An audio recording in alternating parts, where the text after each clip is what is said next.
আসসালামু আলাইকুম, জাহান কিচেন থেকে স্বাগতম। আবারও চলে আসলাম আরেকটা রেসিপি নিয়ে। বৃষ্টি মানেই খিচুড়ি, আমরা যেহেতু বাঙালি তো বৃষ্টি আসলেই খিচুড়ি খেতেই হবে।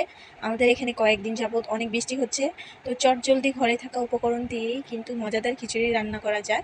তো আমি যে উপকরণগুলো নিয়েছি সেগুলি দিয়েই আমি চটজলদি খিচুড়ি রান্না করে দেখাবো। আর এই খিচুড়িটা হচ্ছে একদম পাতলা খিচুড়ি হবে না, একদম ঘনও হবে না, মাঝামাঝি থাকবে। এই খিচুড়িটা আমার ঘরে সবাই অনেক পছন্দ করে। তো এই চালটা নিয়েছি, এই চালটা হচ্ছে মোটা এক ধরনের চাল। এটা আমার খালা শাশুড়ি তাদের শ্বশুরবাড়ি থেকে এনেছে, আমাকে দিয়েছিল তো খিচুড়ি খাওয়ার জন্য। সেটা দিয়েই আজকে শুরু করব খিচুড়ি। এখানে যে উপকরণ নিয়েছি সেটা তো দেখিয়ে দিলাম। সেটা হচ্ছে আলু নিয়েছি, কুমড়ো কেটে নিয়েছি, পেঁয়াজ কুচি নিয়েছি, গরুর মাংস নিয়েছি, বুটের ডাল নিয়েছি, আর কিছু গোটা মশলা নিয়েছি। তো এই উপকরণ দিয়ে কিন্তু মজাদার খিচুড়ি রান্নাটা করে দেখাবো, কিন্তু ঝটপট। তো প্রথমেই আমি চুলায় একটা বড় ধরনের পাতিলে বসিয়ে দিয়েছি, ডেস্কি বলে অনেকে। তো আমি খিচুড়ি রান্নার জন্য প্রথমে তো মাংসটা রান্না করে নেব। সেখানে আমি পরিমাণ মতো তেল অ্যাড করেছি, আর যে গোটা মশলা নিয়েছিলাম তেজপাতা, দারুচিনি, লং, এলাচ আর একটা বড় স্টার মশলা, সেটা একটু তেলে দিয়ে ভালো করে ভেজে নিয়েছি। তারপর এখানে 4টা পেঁয়াজ কুচি নিয়েছি, মাঝারি সাইজের। পেঁয়াজটা অ্যাড করে এখন কিছুটা সময় ভেজে নিয়েছি। এই পর্যায়ে মাংসটা অ্যাড করে দিচ্ছি। মাংসটা দিয়ে দেওয়ার পর ভালো করে একটু নেড়ে চেড়ে মশলাগুলোর সাথে মিশিয়ে নেব। এখন যে আদা রসুনের পেস্টটা নিয়েছি সেটা অ্যাড করে দিব। এখন বাকি মশলাগুলো আস্তে আস্তে অ্যাড করে দেব।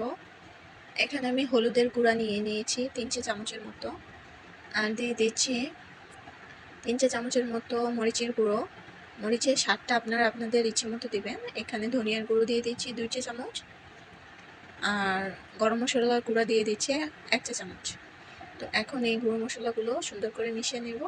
তার আগে স্বাদ মতো লবণ অ্যাড করে নিলাম, আর যে কাঁচামরিচগুলি নিয়েছি সেটাও দিয়ে দিয়েছি।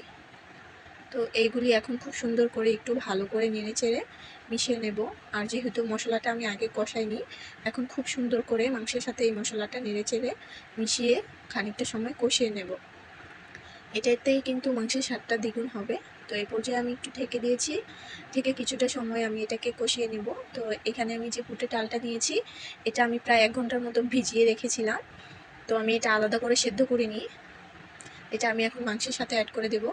তো খানিকটা সময় কিন্তু মাংসটা কিন্তু কষিয়ে নিয়েছি। এখন এই ডালটা মাংসের সাথে কষিয়ে নেব। মাংসটা প্রায় 40%-এর মতো সেদ্ধ হয়ে গেছে, বাকিটা আমি চালের সাথে রান্না করে সেদ্ধ করে নেব। তো ডালটা অ্যাড করে দেওয়ার পর এখন কিন্তু আমি এটাকে সুন্দর করে মিশিয়ে নিচ্ছি। আর ডালটা কিন্তু মাংসের সাথেই রান্না সুন্দর করে হয়ে যাবে, একদম গলে যাবে, এজন্য আমি আগেই দিয়ে দিয়েছি। তো এখন আমি আবার ঢেকে কিছুটা সময় ডালের সাথে মাংসটা রান্না করে নিয়েছি। তো এতে চলে এসেছি। আমি রান্নাঘরে জানালা খুলে রেখেছিলাম, আর প্রচুর বাতাস আসছিল, যার কারণে এইরকম ধোঁয়া উঠছিল। তো কিছু মনে করবেন না, দেখাতে পারছিলাম না। তো এখানে আমি ডালটা দেখে নিলাম কতটা সিদ্ধ হয়েছে। ডালটা প্রায় মোটামুটি ভালোই সিদ্ধ হয়ে গেছে। তো এই পর্যায়ে আমি যে বাকি ইনগ্রিডিয়েন্টস নিয়েছি অ্যাড করে দিচ্ছি। দিয়ে দিলাম আলু কুচি, আর যে মিষ্টি কুমড়াটা কেটে নিয়েছি সেটা অ্যাড করে দিলাম। মিষ্টি কুমড়াটা কিন্তু এই খিচুড়িতে না দিলে ভালোই লাগবে না খেতে খিচুড়িটা। তো এখন আমি চালটা ধুয়ে প্রায় 1 ঘন্টার মতো ভিজিয়ে রেখেছিলাম, সেটা অ্যাড করে দিয়েছি। এতে কিন্তু খিচুড়িটা রান্নাটা তাড়াতাড়ি হয়ে যাবে, আমি যেহেতু ঝটপট রান্না করতে চাচ্ছি। এখন আমি সবগুলো মশলা ভালো করে মিশিয়ে নেব। চাল, ডাল, আলু কুচি, কুমড়া সব কিছু মাংসের সাথে ভালো করে মিশিয়ে নেব। একটু সময় নিয়ে অবশ্যই করবেন। আর এই পর্যায়ে কিন্তু ডালটা অ্যাড করে দিয়েছি, চাল অ্যাড করেছি, তার কারণে কিন্তু কিছুটা সময় পরপর নেড়েচেড়ে দিতে হবে, তা না হলে লেগে যাবে।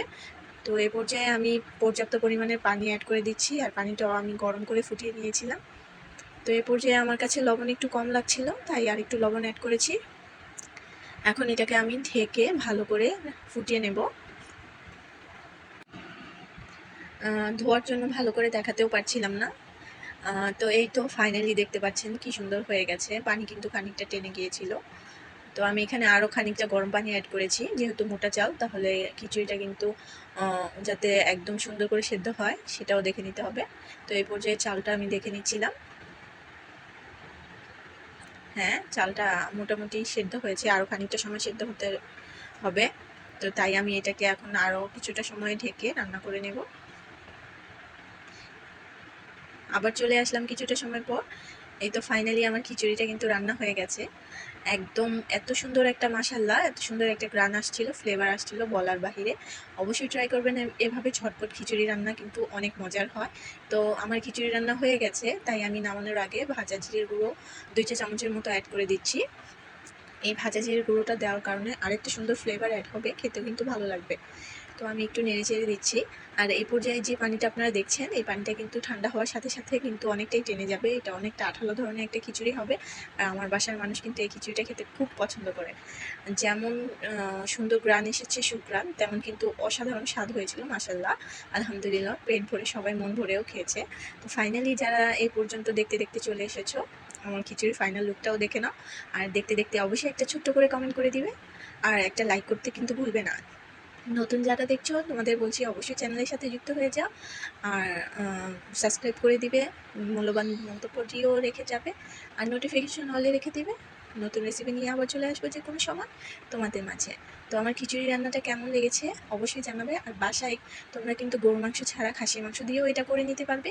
তো আজকে চলে যাচ্ছি, আবার চলে আসবো নতুন রেসিপি নিয়ে। আল্লাহ হাফেজ।